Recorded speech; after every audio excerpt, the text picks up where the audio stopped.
grind hard to get ahead. Trying to go backwards. Feelings from the past, pray the Lord block it all out. What's up? What's up? What's up? It's your boy, Kevintooturnt on this YouTube shit. Hey man, say man, we are Liddy and three motherfucking titties in the gang, yo. Yes sir, turn up on the motherfucking Kevintooturnt channel, man. We're here for a reason, our season, you dig? Unstoppable with God, man. Hey man, say man, we finished the other game, man. We about to start on a new game, man. It's gonna be this one. We gotta turn up.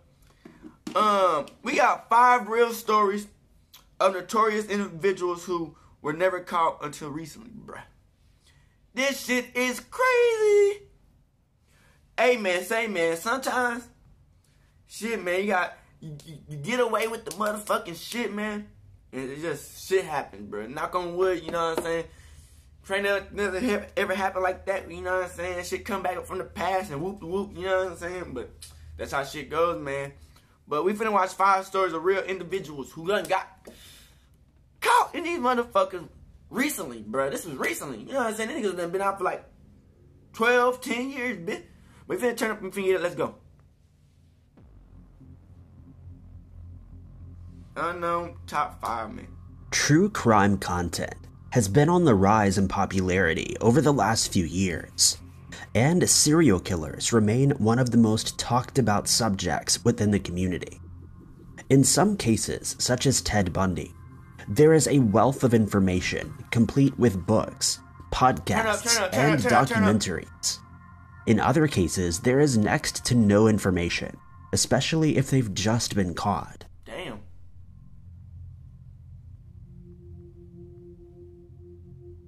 Number 5.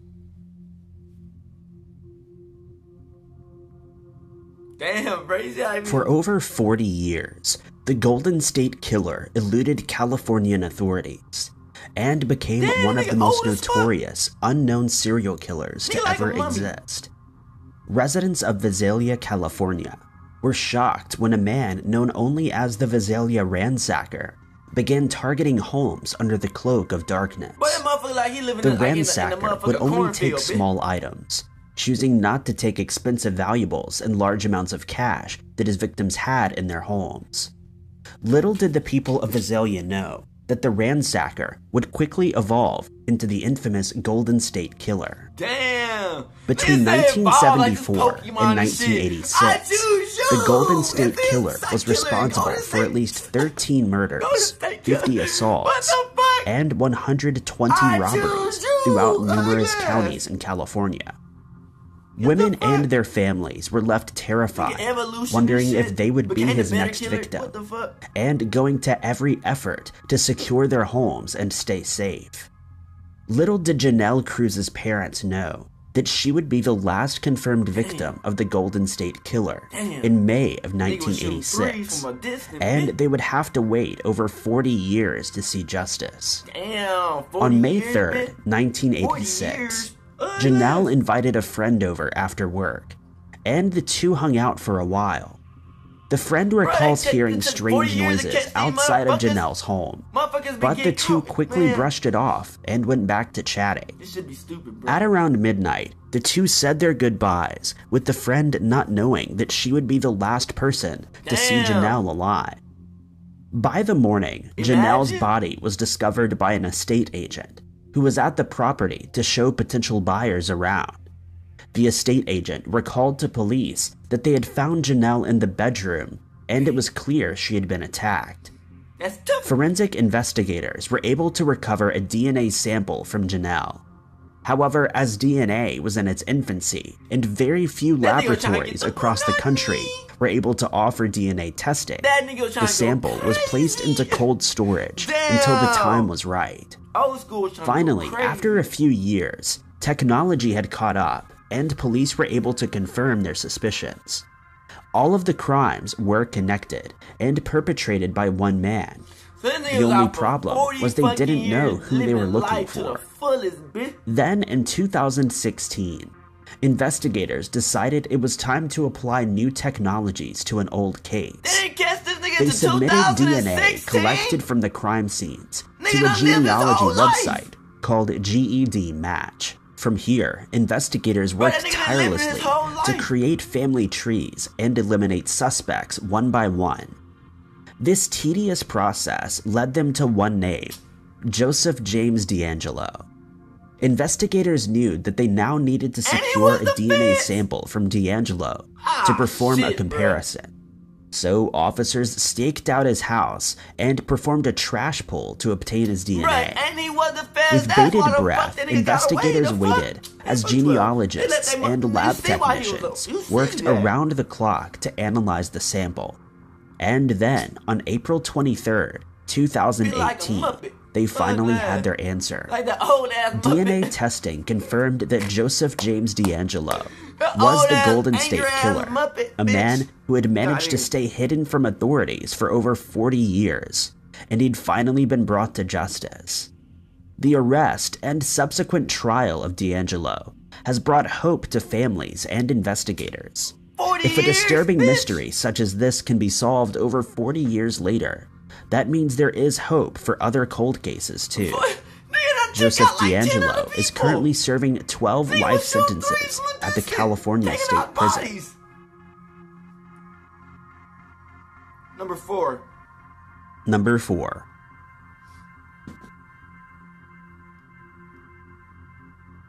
Samuel Little made history in 2018 when he confessed to being responsible for 93 murders in 14 U.S. states between 1970 and 2005.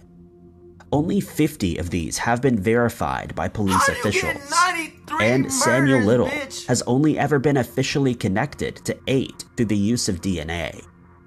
If these claims are true, this makes Samuel Little one of the most prolific and notorious serial killers of all time, putting him ahead of Andre Chikatilo and Gary Ridgway. Little was no stranger to the law, and in his early 20s, he was plagued by frequent arrests for crimes such as robbery, assault, and fraud. By 1975, Little had been in and out of prison at least 26 times, and each stretch brought him into contact with hardened criminals who taught him valuable lessons. After getting out of prison, Little had no intention of getting his life together and getting on the straight and narrow. Instead, between 1982 and 2005, Little is believed to have committed at least 11 murders and numerous other assaults. In 1984, police caught Little in the act. Luckily, his victim survived, and disturbingly, Little was only sentenced to serve 2.5 years for this crime. Once again a free man, Little moved to Los Angeles, where his spree continued, all the while evading the police. Investigators in Los Angeles and around the country were slowly beginning to put the pieces together, and realized that their cold cases were connected. It wasn't until DNA testing was performed in 2012 that they were able to confirm that Samuel Little had been the man they were looking for. In 2018, he made the startling confession that reverberated around the world. According to the FBI, nearly 18 months after a Texas Ranger began to elicit from him a breathtaking number of confessions, the FBI has confirmed Little to be the most prolific serial killer in U.S. history. Many of Little's victims are nameless, and only have a crude drawing made by Little to identify them. According to FBI crime analyst Christy Palazzolo, for many years, Samuel Little believed he would not be caught because he thought no one was accounting for his victims. There are hundreds, if not thousands, of unsolved cases in the U.S. that may be attributed to Samuel Little, and thanks to his confessions, we may be one step closer to solving these crimes. The FBI is asking anyone with information they believe may be connected to Little and his confessions to come forward and contact them at 1-800-CALL-FBI. Yeah. Oh, help, what? Number 3. We ain't doing no snitching. No snitching in this bitch. I don't know nothing. Between 1992 and 2012, the Undark Maniac terrorized Russia, plunging its citizens into a state of fear and mistrust. It wouldn't be until 2015, when ex-policeman Mikhail Popkov was arrested, that the citizens of Undark could finally rest easy. Much of Mikhail Popkov's early life is unknown. All that we know for sure was that he was born on March 7, 1964. Some articles state that Popkov had a particularly rough childhood. However, these claims have never been confirmed by investigators or by Popkov himself. In his adult years, he became a police officer and dedicated his life to keeping Undark safe. Little did the residents of Undark know that the very man who had sworn to protect them was the one who was out committing the evil deeds. Popkov would use his position of power as a police officer to pick up victims. He would drive around in his police car looking for vulnerable women. When he would come upon one, he would tell them that he was a police officer and ask them if they wanted a safe ride home. Sadly, the ride home they had just accepted was anything but safe, and Popkov would drive them out to remote areas before attacking them. In 1998, for reasons that have not been disclosed, Popkov left the police force and took a job as a security guard for a local oil company. The change in jobs didn't stop him from picking up victims, and the spree continued. Police in Undark quickly realized that all of these attacks were connected, and dubbed the unknown attacker the Undark Maniac, or the Werewolf. Despite their best efforts, they failed to catch up with their man. That was until they discovered a vital clue. At one of the crime scenes, they found tire tracks from a car that was used by police officers across the region. This led them to the conclusion that they were hunting one of their own, and they began obtaining DNA samples from former and current police officers in the area. In total, they had tested more than 3,500 former officers, and while some considered this to be a waste of time and resources, their efforts finally paid off in 2012. The DNA testing confirmed that former police officer Mikhail Popkov was the Undark Maniac, and he was swiftly arrested. In custody, Popkov admitted to everything, and startled his fellow officers when he confessed to being responsible for at least 83 crimes in the region. Russian police have conclusively linked him to 78 murders, though Popkov himself admits the true number is around 83. But as the remaining crimes cannot be conclusively linked to him, he has not been convicted. For his crimes, he was sentenced to life in prison, and is currently serving his sentence at the Black Dolphin Penal Colony, notoriously known as Russia's toughest prison. Man, he probably ain't doing nothing. He used to work for them bitch. Number 2.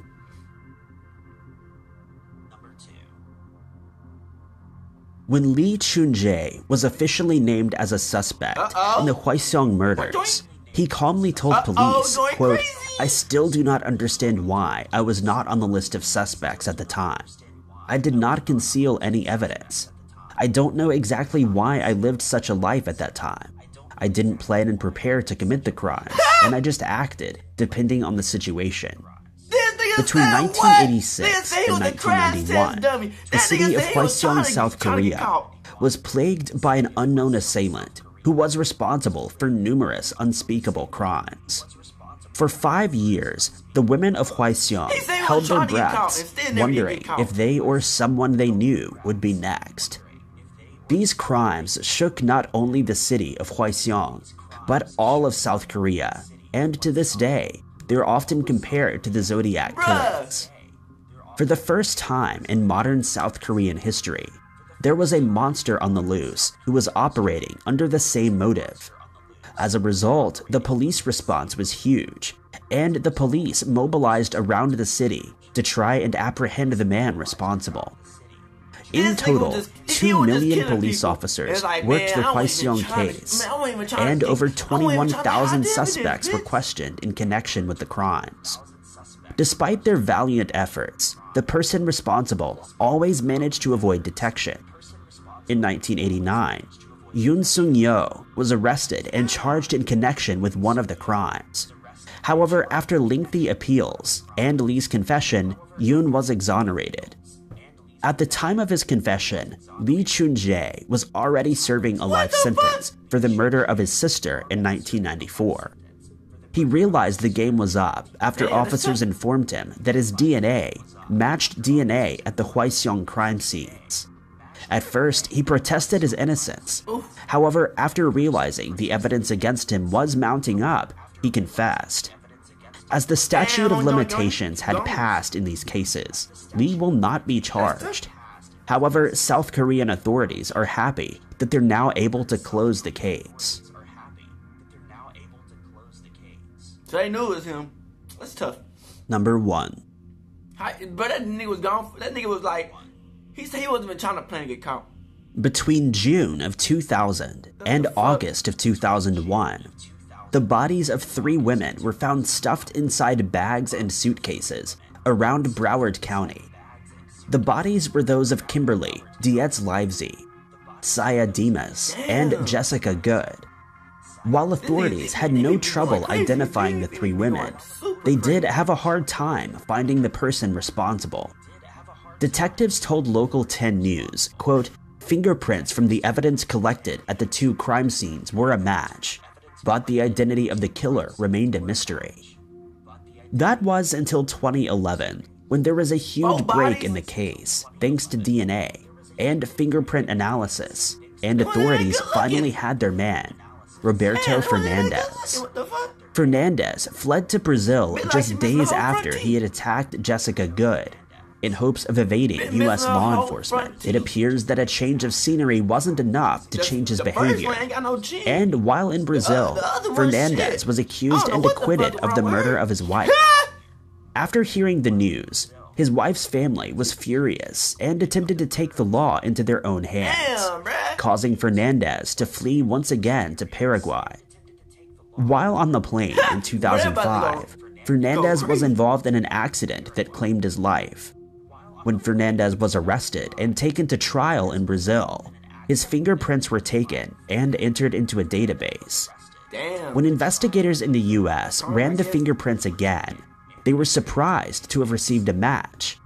After conducting more research, authorities in Florida attempted to contact Fernandez in order to obtain a DNA sample, but learned that he was now deceased. To ensure that Fernandez hadn't simply faked his death to avoid justice, the US authorities worked with Brazilian authorities to exhume Fernandez's body and obtain a DNA sample. The sample confirmed that the body did belong to Fernandez, and that also Fernandez was responsible for the 3 Broward County crimes. A police sergeant told CBS News, quote, "We were able to confirm ultimately that Fernandez was now deceased. The body was exhumed, DNA was taken, and it all matched the profile. The suspect, Roberto Fernandez, was indeed responsible for all 3 of these crimes." Thank you guys so much for watching. If you liked these videos, be sure to hit that like button. Also, don't forget to subscribe and click that notification bell to keep up to date with all of our future uploads. So that nigga but I've been Ty Knots, and I'll catch you guys in the next video. That nigga just got taken out by like a car accident or some shit. Damn, Karma, you dig? That shit just come out of nowhere. Nigga was gone for a minute, but they about to catch the nigga, so shit, they about to catch the white dude, so shit. I don't know, bruh. That shit crazy, bruh. That white dude killed them three girls, bruh. All that shit was stupid. All of them look happy as fuck, but probably I don't know, bruh. That shit was crazy. Except for the last one. Hey man, but hey. These crimes and all this stuff they did, man, shit, it is how it goes, man. Hey, you just gotta live life how you think, you know what I'm saying? You're supposed to live life, you know what I'm saying? Have faith in God and just do our things in this bit, you know what I'm saying? Keep on pushing, never give up, man. Make sure you like and subscribe this bit up, man. We just lit in the 3 motherfucking T's in this bit, you dig? We're gonna keep on turn.